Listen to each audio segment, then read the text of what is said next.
et bienvenue, bonjour à On en parle jeudi. Aujourd'hui, je reprends mon bol à questions qui est juste là. Donc on a encore quelques questions pour l'instant. J'espère que vous allez bien. Et c'est parti pour la première question. Donc je brasse. Qu'est-ce que je vais prendre? Je vais prendre celui-là. Allez, qui est bien plié. Alors, quelle est cette question? La question du jour. Qu'est-ce que personne ne comprend dans ton métier? Wow, vous avez des questions très fortes. Je pense que les personnes ne comprennent pas l'investissement que c'est pour moi. Je pense que les personnes ne comprennent pas les impacts que j'ai pour les consultations. Et puis, il y en a beaucoup qui ne comprennent pas du tout ce que je raconte, tout simplement, parce que ça ne les intéresse pas, parce qu'ils sont sceptiques. Bon, ça, ils ont totalement le droit, on est libre, hein, et je respecte ça. Mais c'est surtout, je pense, le travail accompli pour les consultations qu'il y a derrière et que les gens ne se rendent pas compte de l'investissement psychologique que c'est pour moi, parce que forcément, je veux que ce soit parfait, mais rien n'est parfait, donc ça peut pas être parfait, mais c'est surtout les impacts que je peux avoir lors des communications des fins. Sur 7 jours, c'est très lourd pour mon corps et tout ça, voilà, c'est très fatigant. Et on met du temps à s'en remettre. Des fois, après une communication de défunt, on puise tellement d'énergie que le lendemain, je peux rien faire, quoi. Je suis une loque et du coup je tiens pas debout, je dors, quoi. Je dors. Ça arrive parce que j'ai plus du tout d'énergie. Bon, j'ai quand même mon magnétiseur qui est là pour me recharger, mais c'est parfois pas suffisant selon l'énergie déployée. Pour les tirages de cartes en médiumnité, c'est pareil, on prend énormément d'énergie.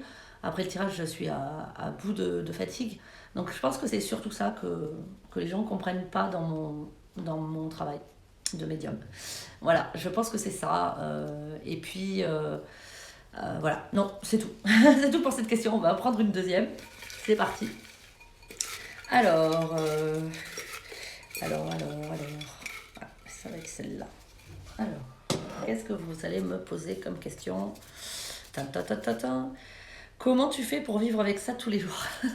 C'est marrant parce que c'est un peu le même thème, quoi, je trouve. Moi, je me demande comment vous vivez sans ça tous les jours.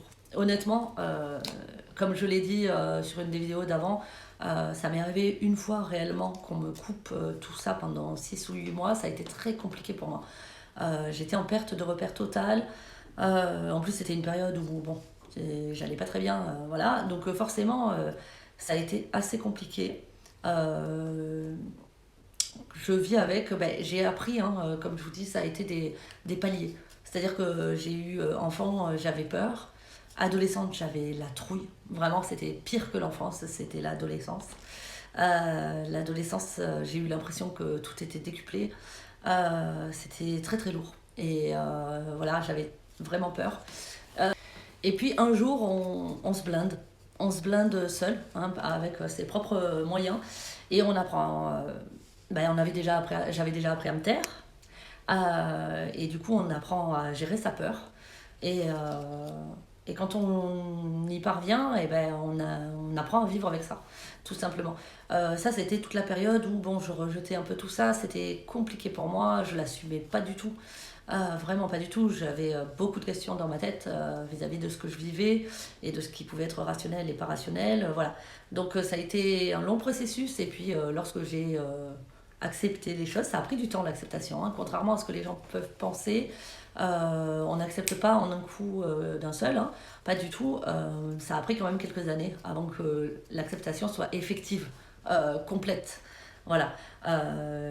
J'ai décidé d'accepter, ça allait mieux, c'était un premier palier, puis j'ai commencé à l'assumer devant certaines personnes, c'était un deuxième palier, et puis après je l'ai assumé devant tout le monde, et là ça a été une libération clairement, et du coup je vis très bien avec ça. Je gère totalement, surtout qu'avant je m'autorisais pas à dire non. Aujourd'hui, je m'y autorise complètement.